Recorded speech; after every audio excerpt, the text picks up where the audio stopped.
All right, let's deep dive into ES6's addition of concise methods and what they actually do in me, because a lot of people are confused. Okay, here I have an object with the property name countdown, which is also a method with the name countdown. Then it just counts to 0 using a while loop. Cool. So now this is the old way of defining methods.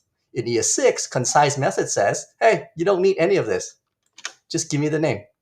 And it still works. So this is where the confusion comes in. So a lot of people think if you write your concise method like this, it's the same as doing this, but it's actually not. Let me show you why.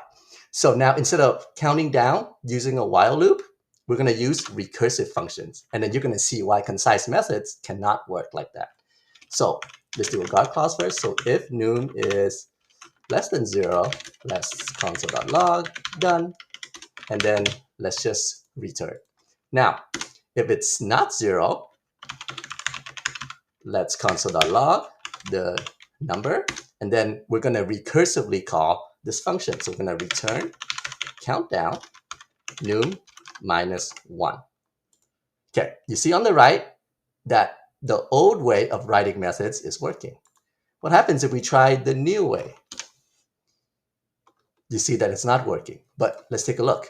Why do we have the 3? Well, we caught it with 3. So this if statement doesn't run. It console.logs 3. Then it goes down here. It tries to call countdown, but it says, hey, countdown is not defined. What's going on? But if we look at our code, it seems like it's defined, right?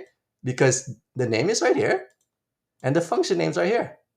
So why is it not working? Well, let's go back to our working example. So when you do recursive calls, right, and you give it a name, this countdown named right here in the return, it's looking for a function type that has the same name.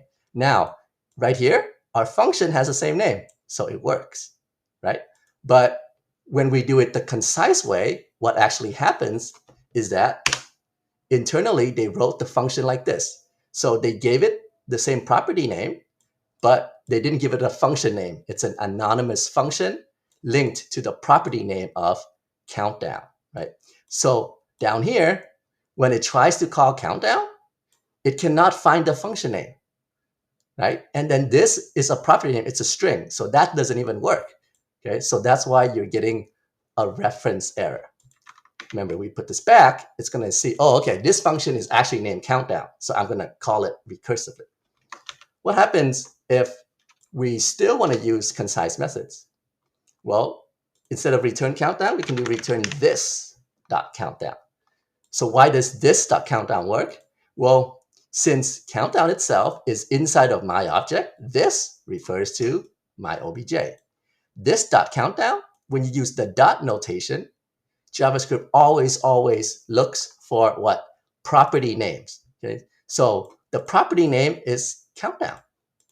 And then the function is anonymous, so it's able to call that. Cool, right? Okay, I hope this was useful. And you would rarely need to take this into consideration, but sometimes it does happen. For any other case, I would actually really like using concise methods.